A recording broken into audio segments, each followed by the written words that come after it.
Have an exit interview with OG, and Avo is on the sidelines with Seb. I'm gonna slide you guys over. I mean, you can ask me the question if you want, but No. I can definitely hear that they're on the sidelines together, but I believe that they're actually just getting ready. Again, we're not used to this situation here at TI. Seb's certainly not used to this situation anymore, but I'm sure that interview is going to be well worth the wait.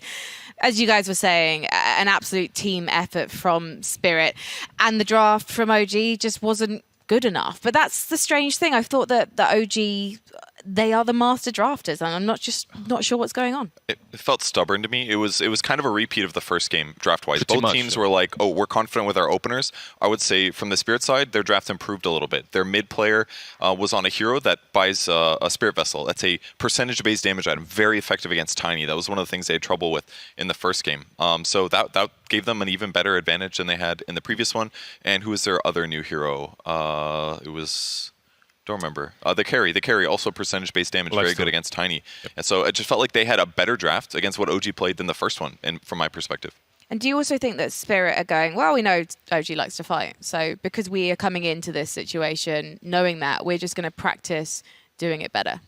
I really want to be hyping up Spirit for as much as possible. I wasn't impressed with OG's draft in this second game, but they're OG. They always have a plan. Sometimes it doesn't work. This was sadly for them one of those times. We've seen that through the group stages and the main event. The Hoodwink didn't work out on the mid lane. If they do get all the pieces right, they dominate. If they don't, and they have a Night Stalker that's slowest network 10 and position 4, it gets a little bit trickier. But it seemed like also the focus was off. Like there was one moment when Seb was in the trees, maybe he was shopping, maybe he was checking his map or something. But it was just like it wasn't even a gank, really.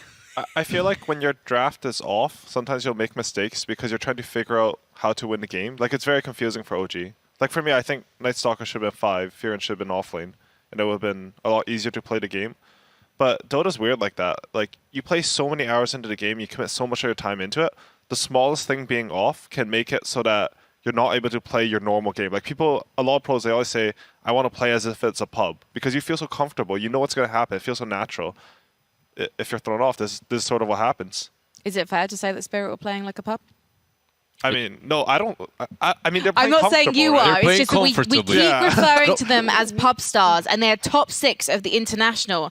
And I just want to, I guess, put some respect on their name, just because when we talk about pub stars, yeah, listen, it's no surprise. I come from Counter-Strike. If we talk about pubbers, we're not necessarily talking in a positive light. So I just want to just double check.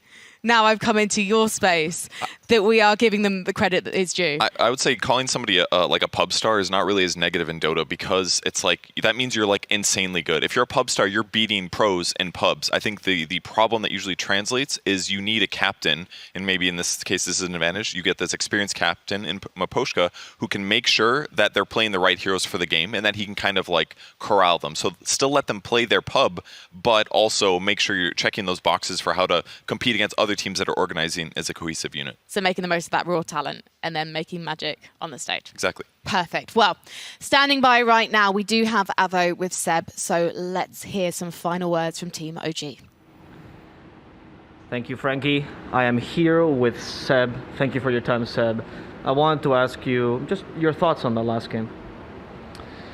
I mean, it was a good game, hopefully, for people to watch. I think Team Spirit played a very good game and they deserved the win, and I wish them best of luck further. As for us, I mean, we did a lot of right things in terms of preparing, in terms of keeping a good mood, you know, and fighting as much as we could. I don't think we let the toughness of the game affect us, but definitely the Dota was not good enough to win this game, and I think you have to also accept that. So, OG always talks about being a family. What does family do in moments like these? How do you recover? I mean, we are still in family.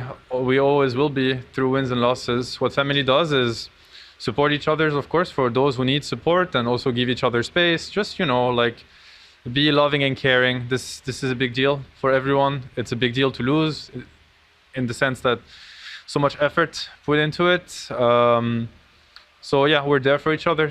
At the same time, you know, losing is part of competition. We've been on the winning side, and we celebrated that, and we were grateful for that. I think the wins don't taste nearly as good if it wasn't for the losses. And I think that, you know, losing is really rough. It feels really rough. We feel all very down, and but you have to stay strong through these times, and you have to learn. And there's gonna be time for that. Everybody needs, you know, have different ways to process everything. What I do want to say is I want to thank everybody that supported us and followed us. What is really special about OG and about OG fans and just the community like around OG is that there is support. We feel the support through, you know, the highs and through the lows. Today is a low, but as I said, there wouldn't be any high without lows. So we appreciate that, and we are very thankful and grateful for the support that we get. And yeah, this is something that's much bigger than a tournament. Well, you heard it. Celebrate the highs, accept the lows. OG's run at TI10 ends here, but OG will continue to exist, and there are going to be much more highs for this team, right? Of course, OG will continue to exist. We will see what the future is made of. I want to also give a special props to everybody, like my teammates, everybody around us. I know everybody gave it really their best. They did everything with their hearts and all the, you know, the love and the talent that they're capable of. It wasn't enough today, but it is what it is. Back to you, Frankie. Thank you very much, guys.